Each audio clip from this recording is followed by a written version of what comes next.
Carlos, vamos mostrar agora, assim, desse acervo que você tem, algumas curiosidades para a gente sobre os músicos. Quem que você vai mostrar para a gente nesse primeiro momento? Olha, Romance e Romerinho. Muito bem. Aqui nós temos um disco que é um disco raríssimo, Romance e Romerinho. Estão vivos, estão trabalhando e gravaram 4 LPs. Nós conseguimos no acervo 3 já dele, está faltando um LP. Realmente é uma capa bastante rara. Eles já gravaram algum CD depois desses? Na realidade, eles gravaram um CD pela Sapucaí, naquela época, e estão numa batalha, sempre tocando, montaram um conjunto chamado Água Viva, e enfim, eles estão aí trabalhando e desenvolvendo. Romance e Romerinho. Muito bem. Isso aqui é realmente uma capa muito rara, muitos novos, devem estar hoje com 75 anos, mais ou menos. Nossa! Nós temos aqui aquela capa que foi comentada sobre os Brincalhões. Aqui, Misca, você vê a ponte de Aquidauana, né? E o Pepeta, como você disse, já trabalhou na TV. Qual deles é o Pepeta aí? É esse daqui, ó. Olha só, hein, que... É o Pepeta. Diferente. O Pepeta já faleceu, mas enfim, os Brincalhões gravavam música do estilo Jovem Guarda. Realmente é o único LP com estilo Jovem Guarda, é esse aqui dos Brincalhões. Né? Depois nós temos aquela dupla que a gente vinha comentando sobre Curioso e Barqueirinho. Esses dois realmente fizeram muito sucesso e tocavam som de Aquidauana. Depois eles fizeram uma dupla Curioso e Verãozinho, Curioso e Alvaneiro. Fizeram muito sucesso realmente. Uma capa também, é um disco raro, muito raro esse aqui. Aqui nós temos o Franquito, que foi comentado. O Franquito, aqui com 12 anos, já gravava pela Copacabana. E uma curiosidade que tem em relação ao Franquito. Como ele nasceu em Aquidauana em 47, o pai dele investiu muito nesse filme. Aqui é uma capa da trilha sonora do filme Meu Destino em Tuas Mãos. Esse filme, Misca, era mais ou menos baseado naquele Marcelino Pão e Vinho. E o pai dele investiu esse dinheiro, fez o filme.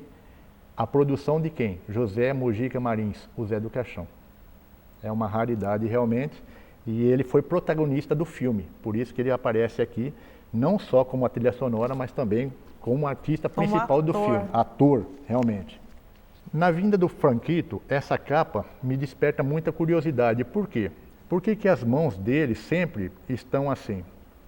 Ele está com realmente os trajes dele paraguaio, porque os pais dele paraguaios. E ele me comentou uma coisa, falou, Carlos Luz, naquela época a censura não deixava criança tirar foto com mulher abraçado, alguma coisa assim. Essa é uma posição que eu estava com uma moça dançando, só que eles tiraram a moça dançando, eles tiraram a moça dançando e as minhas mãos ficaram como se fosse numa posição de dança. Tanto é por isso que ele sai com as mãos assim. Então é uma curiosidade da época. Naquela época já tinha Photoshop, então, hein? Os caras já tinha. Tiraram, e a censura também.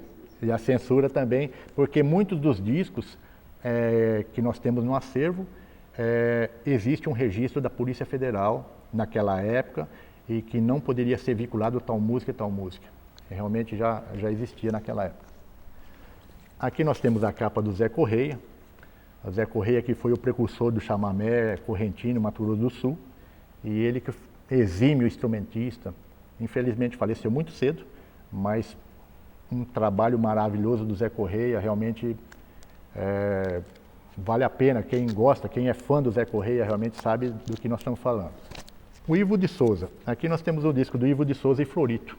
E o Ivo de Souza, ele continua vivo, fazendo shows e um vozeirão maravilhoso, estilo Tião Carreiro, enfim, maravilhoso. O Florito, infelizmente, já faleceu, né?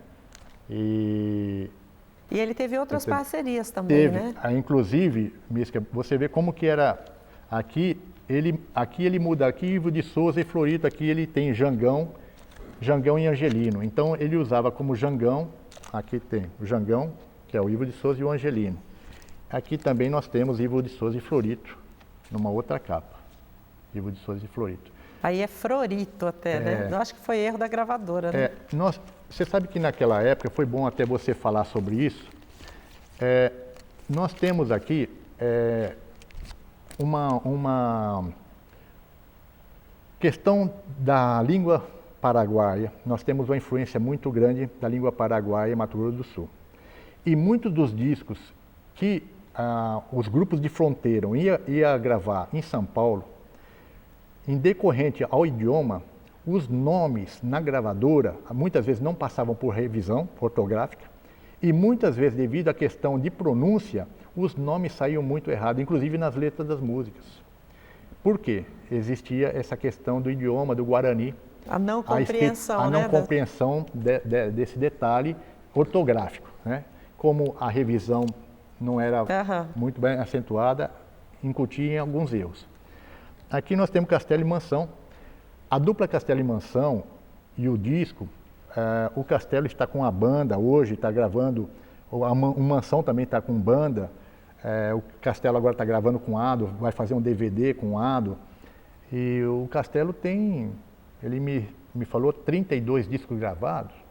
É uma surpresa? É uma surpresa. É uma surpresa? Sem dúvida. Eu falei, mas você, tudo isso gravado, 32 discos. Eu falei, nossa, eu devo ter uns 10, 12.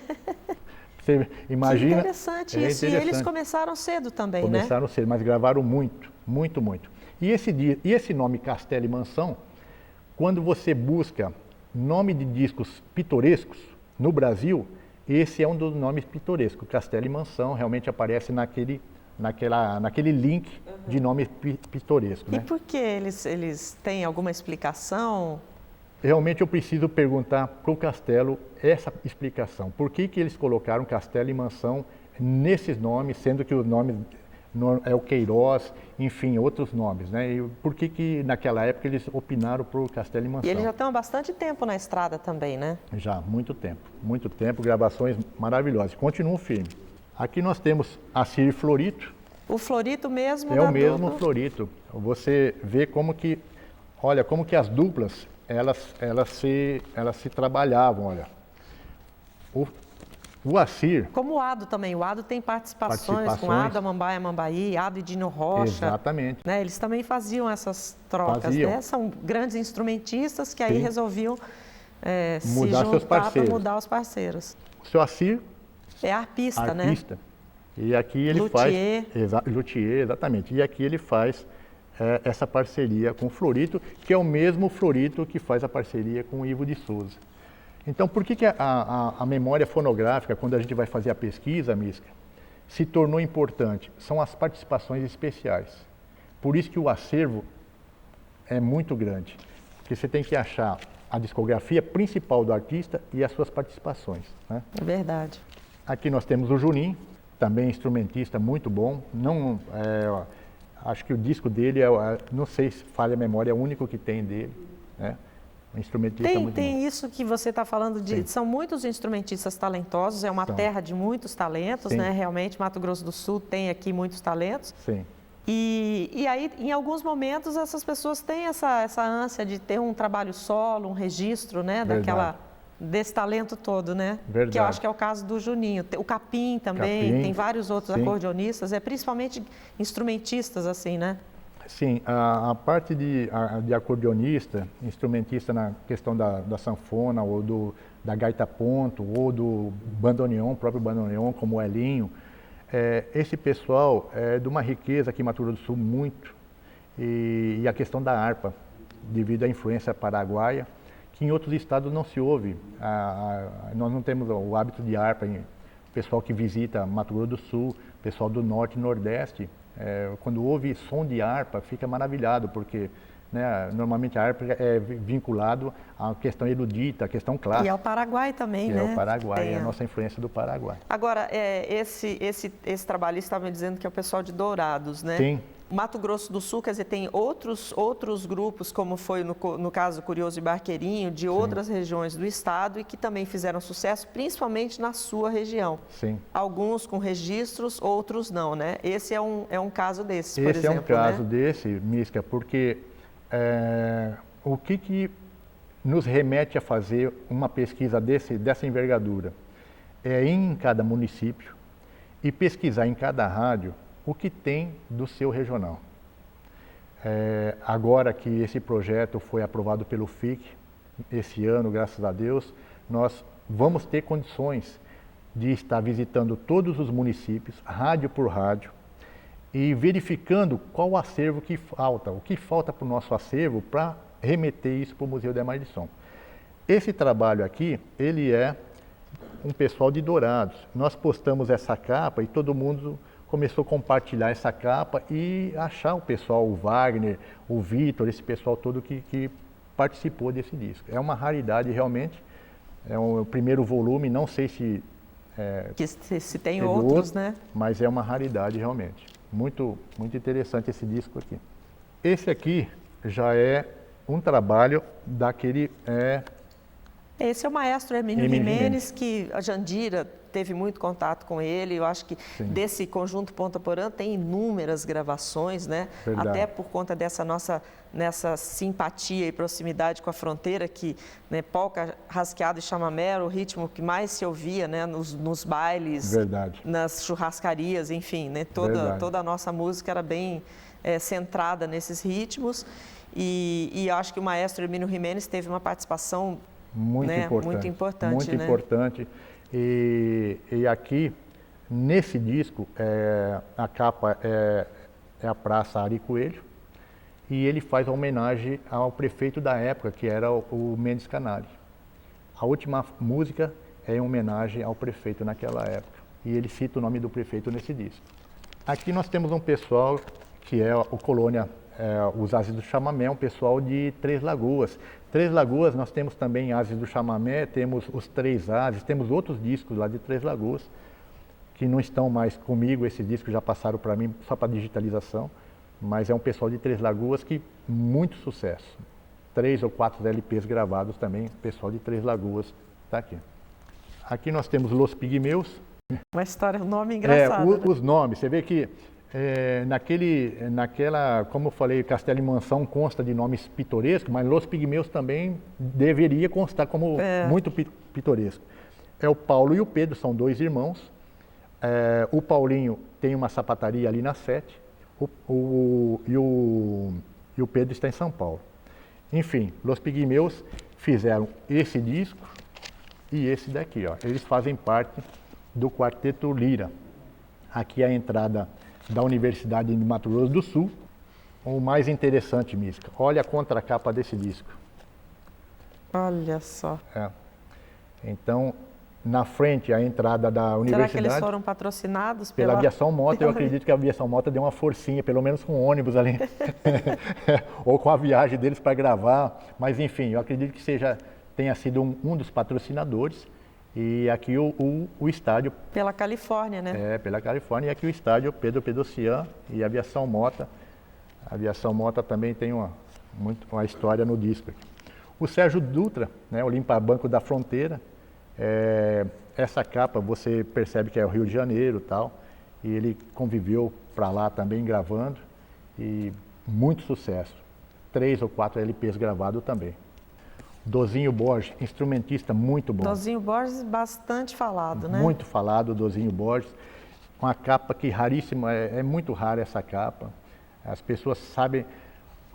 Por isso que é importante você preservar esse acervo, Misca. Então, para poder realmente ter isso na memória das pessoas, essa lembrança, porque muitos fãs, né, que já dançaram as músicas deles e tal, muitas vezes você não conhece o rosto do artista, né? Então, por intermédio do LP, você passa a ter um direcionamento melhor. Hoje fica mais fácil até, porque muitos daqueles ídolos, né, que você só ouvia falar de nome, via uma vez ou outra, hoje a gente tem acesso a isso através da internet, né? Isso é maravilhoso. Aqui nós temos uma dupla que era Tangará e Taquari. Tem alguma relação com Tangará e Zé Viola, não? Tem. O Tangará é o mesmo? É o mesmo. Na realidade, o que mudou foi o Taquari, que passou a ser Zé Viola. E as músicas, no caso do Tapera, é o Manuel Lacerda Lima. O Manuel Lacerda Lima, poeta, escritor, professor universitário. E as músicas dele maravilhosas. Então, o Manuel hoje mora em Cuiabá, mas um trabalho de poesia, de música muito, muito interessante. Aqui nós temos o Ramon Achucarro. Ele tinha um programa chamado Minha Terra, Minha Gente, na rádio, né? E aqui ele fazia uma coletânea dos músicos. E na TV Campo Grande também, Campo Grande também. Porque ele tinha as Ramonettes, o próprio Zacarias Mourão era jurado, Lígia Mourão. Nossa, que maravilha. Toda uma... Que maravilha. Então, aqui realmente ele é uma coletânea de vários músicos participando desse LP, né? Aqui nós temos o Benito Marim. O Benito Marim também é paraguaio, mas com família aqui, o filho aqui e tal, e contribuiu muito com a música sul-mato-grossense. 6 ou 7 LPs gravados. Muito bom, instrumentista. Aqui nós temos Adail e Tesouro. Adail e Tesouro estão aí, eles gravaram 3 ou 4 LPs. E essa música, Misca, essa música que se chama Zigue-Zagueando por Mato Grosso, é uma música muito solicitada na rádio até hoje. Olha. Nós temos a rádio Difusora Pantanal, essas rádios normal de AM, o pessoal de AM pede muito essa música aqui, Zigue-Zagueando por Mato Grosso. Também 3 ou 4 LPs gravados. Tá? Olha, Carlos, quero te agradecer a participação aqui no Arquivo Musical. Você vai voltar certamente outras vezes, porque essa é a primeira fase, né, falando sobre os pioneiros, mas a gente vai falar sobre o rock, sobre a música regional, enfim, sobre vários outros músicos, que o projeto ele abarca todas essas vertentes da música sul-mato-grossense, né? Então, eu quero agradecer a sua participação aqui no Arquivo Musical. Eu que agradeço. Estender o convite para outras vindas. Maravilha, eu que agradeço a você, Misca, a toda a equipe, a TV.